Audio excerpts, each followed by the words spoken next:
पुणे जिल्ह्यातून माऊलीच्या पालखी सोहळ्याचे सातारा जिल्ह्यात मोठ्या उत्साहात स्वागत। संतश्रेष्ठ कैवल्य साम्राज्य श्री ज्ञानेश्वर महाराजांच्या पालखी सोहळ्याचे सातारा जिल्ह्यात दुपारी 2 वाजता आगमन झाले। त्यानंतर पादुकाचे स्नान संपन्न झाले। पालखी सोहळ्याचे सातारा जिल्ह्यात शासकीय अधिकारी, व्हीआयपी पुढारी यांनी मोठ्या दिमाखात स्वागत केले। यावेळी वरुणराजाचे थोडे आगमन झाले आणि पालखी लोणंदकडे रवाना करण्यात आली। 1 दिवसाच्या मुक्कामानंतर पालखी उभे रिंगण घेऊन तरडगावकडे प्रस्थान होईल। माऊली माऊली ज्ञानोबा तुकाराम जयघोषात वारकरी न्हाऊन निघाले होते।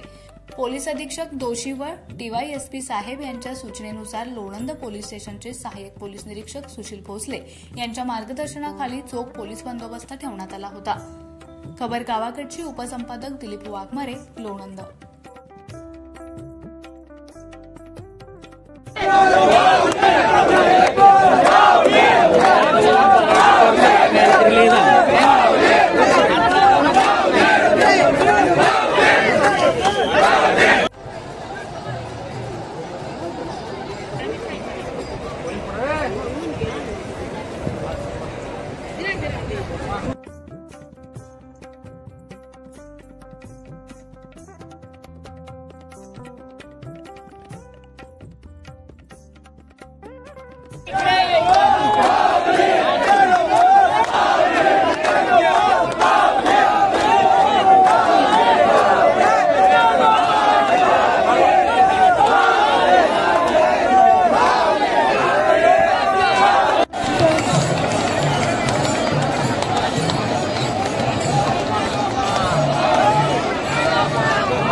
अशाच नवनवीन अपडेट्ससाठी आमच्या खबर गावाकडची या चॅनेलला सबस्क्राइब करा। आमचे व्हिडिओ लाईक करा आणि शेअर करा।